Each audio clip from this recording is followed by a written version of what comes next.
Dames, vous êtes sur RTL avec celui qu'on surnomme les muscles de Bruxelles.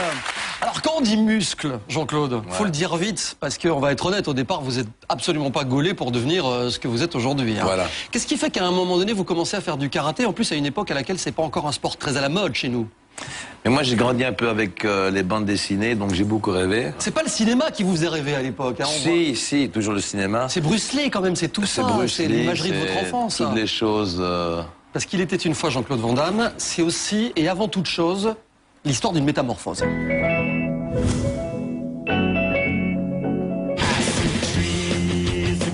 Jean-Claude Van Damme est incontestablement la référence en matière de films d'action et d'arts martiaux. À l'âge de 11 ans, il découvre le karaté et fait une rencontre décisive. Un homme va radicalement changer sa vie, Claude Goetz. Au prix d'un entraînement quasi militaire, le petit garçon chétif et timide qu'il était s'est métamorphosé en véritable champion. Donc, il est venu chez mon père, il dit « Je ferai de votre fils un champion du monde, mais aussi une movie star, parce que je lui parle de mes rêves. » Et mon père a dit, il est un mec très normal et très logique, il dit « Tiens, chérie, à sa femme, ma mère, dans la famille, on avait un fou. Maintenant, on en a deux. » Bonjour. Bonjour. Vous êtes l'entraîneur de Jean-Claude Van Damme? Tout à fait. Je vous en prie, entrez. Regardez. Champion du monde kickboxing, championnat d'Europe. On n'arrêtait pas de gagner. Quand Jean-Claude était petit, c'était un petit fréluquet, un petit gringalet, raide comme un piquet et myope comme une taupe. C'était lui, ça. Alors la mission, c'était d'en faire un homme. Voilà. Alors moi, je me suis décidé pour finir d'en faire un champion. Alors j'ai dit au père, avec le temps, je ferai de votre fils le karatéka le plus célèbre du monde ou le plus riche du monde. J'étais un mec qui avait 11 ans avec des mecs de 21 ans. C'était assez impressionnant. Donc j'ai dû commencer à m'assouplir énormément pour pouvoir frapper à leur niveau. Tu vois? Il avait cette volonté de réussir, il avait une détermination qu'il a toujours, il avait des qualités. Ouais. Il ne savait pas, mais moi, en tant qu'entraîneur, j'ai vu tout de suite qu'on pouvait faire quelque chose avec lui, à la condition qu'il suive donc l'entraînement qui allait être inhumain, surtout pour l'époque. Hein. Faire le salto avant-arrière et tomber en grand écart, il y a 20 ans, c'était pas courant. Donc j'ai commencé une mode avec le grand écart sur les chaises, mais ils avaient des gardes serrées. Donc j'ai inventé, avec mon prof qui a inventé, le genou très élevé et rentrer dans la garde, faire ce qu'on appelle le tournevis. Et j'ai gagné beaucoup de compétitions par KO.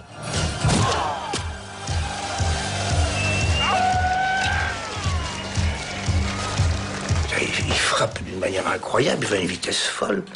Il pouvait devenir champion, il pouvait être champion du monde, il n'y a pas de problème, mais il préférait le cinéma. Bon, il préférait le cinéma. À 18 ans, il a dit, bon, maintenant je vais tenter l'aventure au stage, je pars. Propulsé au rang de star mondiale, Jean-Claude Van Damme s'est éloigné des rings et de la compétition.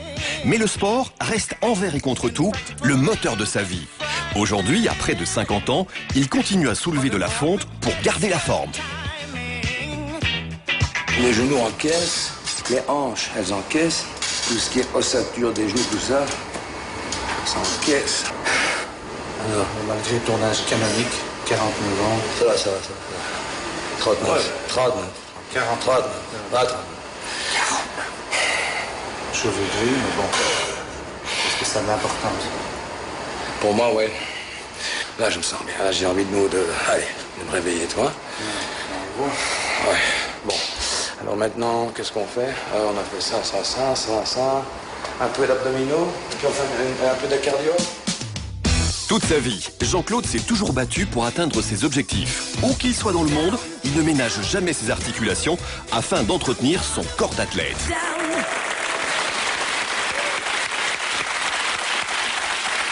À ce corps d'athlète. Jean-Claude, on comprend mieux en voyant ces images que l'homme qui va être déterminant dans votre histoire, c'est Claude Goetz. C'est lui qui forcément est avec nous ce soir. Voici Monsieur Claude Goetz.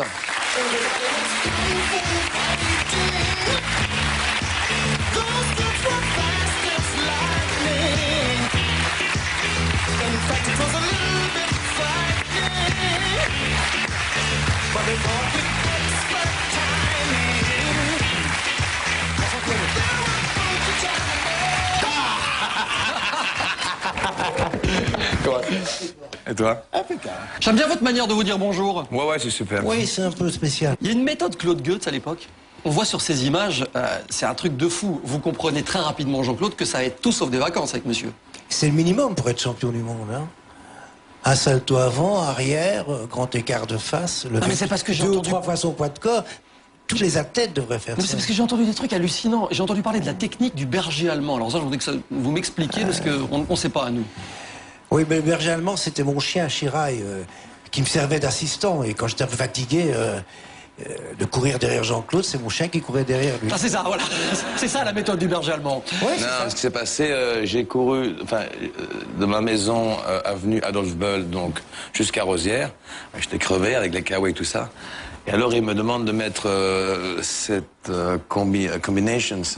Combinaison, tout à ouais. fait. Ouais, et bon, c'était un peu. Et puis, il m'a lâché un chien. J'étais fatigué dans sa propriété. Ah oui. Et c'est un chien qui avait une force énorme, qui m'a fait voler en l'air et tout ça. On vous entend dire dans ce document, Claude, qu'à l'époque, vous réalisez tout de suite qu'il a des capacités, qu'il a un truc en plus que les autres. Pourtant, pardonnez-moi, mais ça se voit pas immédiatement à l'époque, physiquement. Et ça se voit dans les yeux. La détermination, ça se voit dans le regard. C'est ça qui compte. Le physique, après, c'est mon boulot, c'est pas grave. Qu'est-ce qui fait la spécificité de Jean-Claude Van Damme? Qu'est-ce qu'il a de si particulier par rapport aux autres athlètes, justement? Il avait très peur. Et donc, s'il avait très peur, je pouvais donner une vitesse inconnue à cette époque. Et j'ai employé sa peur pour faire la vitesse. En fait, j'emploie les gens les défauts. Et j'en fais les qualités. Après un an de la méthode Claude Goetz, vous en pouvez plus. Vous décidez de capituler, vous dites c'est pas pour moi. Ah non, mais disons que j'aimais bien son entraînement. Et c'était un entraînement, si les gens se rendent compte, on faisait par exemple des pompes sur 3 chaises, c'était nouveau, avec des doigts et tout ça. Et c'était dans une salle d'escrime. On lui prenait les épées et tout, et c'était sous le doigt et tout, c'était un truc avec des chiens à mon cou, grand écart de gauche à droite. On savait C'était rire à l'ancienne. l'époque, hein, Claude. Non, mais des pompages avec des tessons de bouteilles. Des trucs... Vous êtes aussi fakir, donc. Mais tu as vu, quand tu ouvert sa porte, Smith & Wesson... Le ton est donné. Le ton est donné. C'est-à-dire qu'à ce moment-là, vous décidez de partir, de vous muscler un peu et de revenir plus fort dans votre corps et dans votre tête. Et là, c'est le début de la quête de ce que vous appelez l'inaccessible étoile, selon la chanson de Jacques Brel. C'est quoi pour vous l'inaccessible étoile à l'époque? C'est Hollywood déjà? C'est quelque chose qu'on ne peut pas toucher et qu'on peut toucher. Et je crois que l'entraînement m'a fait beaucoup, m'a donné beaucoup de force et de santé pour pouvoir donc résister. À 18 ans, vous quittez votre petite province, Ouais. bien décidé à aller vous faire un nom à Hollywood, parce que c'est là que ça commence à germer dans votre esprit, le movie star, le rêve de movie star. Ouais. Depuis quand même pas mal de temps, depuis l'âge de 13 ans, je parlais de films. Hein. Quelle est votre réaction, Claude, quand Jean-Claude vous annonce qu'il veut arrêter la compétition, vous étiez en train de tout gagner, vous l'avez dit, et qu'il veut partir aux États-Unis faire du cinéma? Mais c'est un moment où on a tout gagné. On est tellement fort que plus personne veut nous rencontrer. Et donc, quelque part, le club doit être dissous. On doit arrêter pour un peu respirer. Et donc, chacun part un peu de son côté. Et donc, il a profité de cette faille Le lâche. pour dire « je m'en vais voir ailleurs Vous y croyez, vous, à l'époque, au rêve d'Hollywood? Ou vous essayez de l'en dissuader? ». Non, pas du tout. Moi, je suis sûr qu'il va réussir. Hein. Ah ouais? Ah ouais, c'est certain. Bon, la méthode Claude Goetz, vous l'avez compris, ça vous forge un homme. Du coup, aujourd'hui, où que vous soyez dans le monde, vous vous imposez un entraînement d'au moins 3 heures de musculation par jour, c'est ça? Mais je m'imagine que quand on va avoir 50 ans demain, comme c'est votre cas, je suis désolé de vous le rappeler, je sais que ça 39. vous agace un petit peu. On fait pas tout ça pour rien. Hein. Il y a une préparation qui a lieu pour le moment. Il faut qu'on en parle quand même, parce que vous avez une annonce à faire. Il y a un projet derrière tout ça. Oui. Même si ça peut paraître un petit peu fou, on Un en parle, challenge. voilà, on en parle dans quelques minutes. Vous qui nous regardez ce soir, ce petit message devrait vous aider à comprendre dans quel projet incroyable Jean-Claude se lance.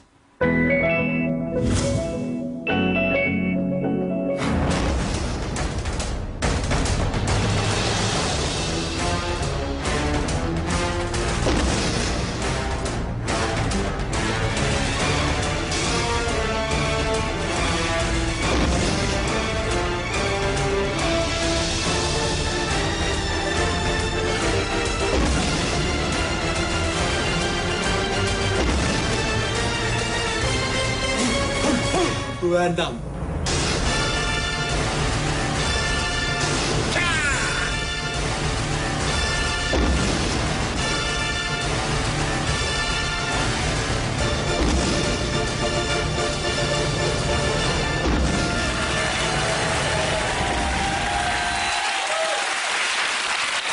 Alors qui dit événement unique, dit cadeau unique. Vous qui nous regardez, nous allons vous offrir la possibilité ce soir de remporter un voyage à Las Vegas pour 2 personnes. Ça comprend les billets d'avion, l'hôtel, 1 000 $ afin de profiter de vos vacances sur place. Et puis surtout, 2 invitations pour assister au combat de Jean-Claude contre le champion thaïlandais Somrak Kamsing. Ce combat aura lieu en avril prochain. Pour cela, vous envoyez le mot « jeu » par SMS au 66 25. Jeu par SMS au 66 25. Voilà. Et 4 massages. Et les massages thaïlandais. À mon avis, elle va s'occuper de vous en termes de massage. Qu'est-ce qui vous a pris? Donc on va mettre le cinéma sous le côté et faire un challenge incroyable. Avec le plus grand promoteur de boxe qui s'appelle Bob Arum, qui fait des combats Holyfield, Foreman, Marvin Hagler, tout ça. Donc c'est du sérieux. Donc c'est-à-dire que vous êtes en train de nous annoncer officiellement que vous allez combattre avec un champion du monde. Ouais. Le gars a 37 ans, il est 36 ans. Il est champion du monde en titre de boxe thaï. Ouais. Et c'est la seule médaille d'or Jeux olympiques de boxe anglaise aussi. Voilà. Est-ce que quelqu'un dans cette assistance a tenté de vous dissuader, Claude ou Marc Van Drebroek, que je vous demande d'applaudir, qui est notre invité également ce soir. Bonsoir Marc. Claude, Marc, est-ce que quelqu'un lui a dit t'es fou? Mais il y a 15 ans qu'il veut remonter sur le ring. Il y a 15 ans qu'il veut combattre et 15 ans que je lui dis c'est pas le moment. Et puis là on avance, 50 balais, il faut y aller maintenant. Hein. Mais qu'est-ce que vous pensez de l'idée de... Quelle est la forme de Jean-Claude aujourd'hui? Est-ce que vous savez où il en est? Désastre. Nulle part. Mais bon, là, on va le préparer. Mais c'est en avril le combat, c'est demain les amis. Non, mais moi j'ai besoin de 3 mois. Hein. Donc il va adapter des mouvements pour mon âge. J'ai des blessures évidemment au dos, aux hanches et tout ça, donc il faudra tout retransformer pour l'entraînement. Marc Van Drebroek, vous êtes entraîneur fédéral et sélectionneur national de karaté, vous êtes 10 fois champion de Belgique, vous êtes 2 fois médaillé de bronze au championnat du monde, vous connaissez Jean-Claude depuis bientôt 30 ans. Est-ce que c'est raisonnable quand on est un acteur de cinéma, comme lui, qu'on va avoir 50 ans, d'affronter un sportif d'un niveau comme celui de Somrak Kamsing? Je crois qu'il arrivera à monter sur ce ring et à faire de belles choses. Jean-Claude a toujours été un athlète, il s'est entraîné toute sa vie. Donc avec une bonne préparation avec Claude, je pense que ça va bien se passer. Est-ce que vous aviez besoin de ça? Bien sûr, la chose la plus importante, c'est aussi le nettoyage total. Parce que j'ai eu une vie qui était super, j'ai touché, comme on dit, le rock bottom, le bas de la vie, et j'ai eu ma vie de rock and roll, tout ça. Donc il faudra gagner ce combat très très vite, parce que quand tu passes la cinquantaine, enfin la quarantaine, et le gars 36 ou 37, non, il va récupérer beaucoup plus que moi. Tu m'étonnes. Ses poumons sont clairs, c'est un mec qui fait que ça. Donc s'il perd son combat, il perd sa culotte, il perd son titre, il perd la Thaïlande. Et si jamais... si je perds, mes poumons ils sont propres, les gens ne pourront plus dire Jean-Claude le drogué, ceci, cela, parce que ça revient toujours la même chanson, vu que j'ai fait des conneries étant jeune, ou étant avec les femmes et tout ça, donc... Ce combat, c'est le prix à payer pour se racheter une... Voilà, une bonne conduite, envers de mes enfants, mes parents, mon public, qui m'ont adoré, et qui m'ont toujours supporté, et que j'ai déçu. Et je préfère prendre des coups sur la gueule, et d'avoir une bonne réputation après, et de pouvoir donc me remercier le public de m'avoir cru pendant des années.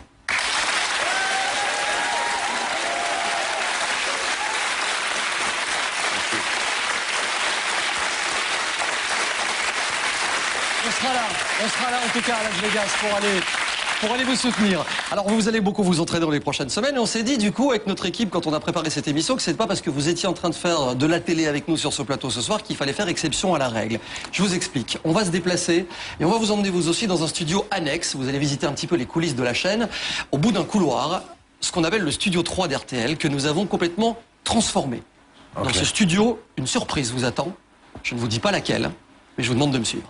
Ok, super. Il était une fois Jean-Claude Van Damme. Nous changeons de studio et on arrive tout de suite. Venez.